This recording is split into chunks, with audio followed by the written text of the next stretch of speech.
तो चलिए परसेंटेज वाले क्वेश्चन को और तेज़ी से बनाने के लिए, तेज़ी से हल करने के लिए एक कंसेप्ट को, एक फ्रैक्शंस को याद कर लेते हैं, जिससे हमारा क्या हो जाएगा, बहुत तेज़ी से उसका हम लोग हल निकाल सकते हैं। जैसे 25% है तो 25% को उसको 25/100 लिखने की ज़रूरत नहीं है। आप क्या लिख सकते हैं डायरेक्ट 1/4। 50% है तो 1/2 लिख सकते हैं।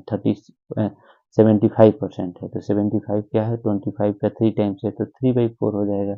अगर ये 1 टाइम्स जो है 1/4 है तो 3 टाइम्स क्या हो जाएगा अपना, 3/4 हो जाएगा। तो ये आप याद कर सकते हैं बड़े आसानी से, ठीक है।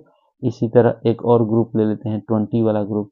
20 वाला ग्रुप में क्या हो जाता है, 20% 1/5 हो जाता है, तो इसका दोगुना क्या हो जाएगा, 2/5 हो, 3 गुना क्या हो जाएगा, 3/5 हो, 4 गुना क्या हो जाएगा, 4/5 हो जाएगा, है ना। तो ये ग्रुप एक अलग कर लेते हैं। ये अगर आप याद रहेगा तो आप इतना 80% को 80/100 लिखने की जगह पर डायरेक्ट 4/5 लिख देंगे, तो आपका क्वेश्चन और तेजी से हल हो जाएगा, ठीक है।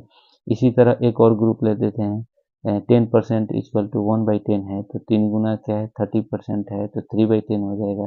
70% क्या हो जाएगा, 7/10 हो जाएगा। 7 टाइम्स है तो 90% क्या हो जाएगा, 9/10 हो जाएगा, है ना। ये भी याद रहेगा तो आपको क्वेश्चन बनाने में और आसानी होगी, है ना। इसी तरह 5% वाला में ले लेते हैं तो 5% क्या होता है, 1/20 हो जाता है। तो 15% क्या हो जाता है, 3 गुना है 15 तो 3/20 हो जाएगा। से 35% क्या हो जाएगा, ये 7 टाइम्स में तो 7/20 हो जाएगा। 45 क्या है, 9 टाइम्स में तो 9/20 हो जाएगा। 55 क्या है, 11 टाइम्स में तो 11/20 हो जाएगा। 65% क्या है, ये 13 टाइम्स है तो 30/20 हो जाएगा। 85 क्या है, 17 टाइम्स है तो 70/20 हो जाएगा। 95 क्या है, 95 क्या है, 19 टाइम्स है तो 19/20 हो जाएगा। तो ये ग्रुप आपका एक अलग हो गया। तो ये अगर याद रहेगा तो आप इतना 55/100 करके उसका फ्रैक्शन निकालने के बाद डायरेक्ट आप लिख देंगे तो कितना आसानी से हल हो जाएगा, है ना। इसी तरह एक और है कि 25 का जो हाफ का होता है वो क्या हो जाता है, 12.5%। तो वो 25 अगर 1/4 है तो इसका हाफ क्या हो जाएगा, 1/8 हो जाएगा। इसी तरह इसका 3 गुना कितना हो जाएगा, यानी 37.5 लिखा रहे तो 3/8 हो जाएगा। इसी तरह इसका 5 गुना क्या हो जाता है कि 62.5% इक्वल टू हो जाता है 5/8।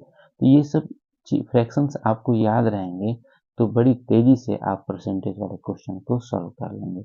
ये बैंकिंग वैंकिंग में बहुत टाइम का जो है ना, बहुत मायने रहता है। इसीलिए मैं समझा कि इस फ्रैक्शन को आपको याद करवा दूँ ग्रुपिंग करके।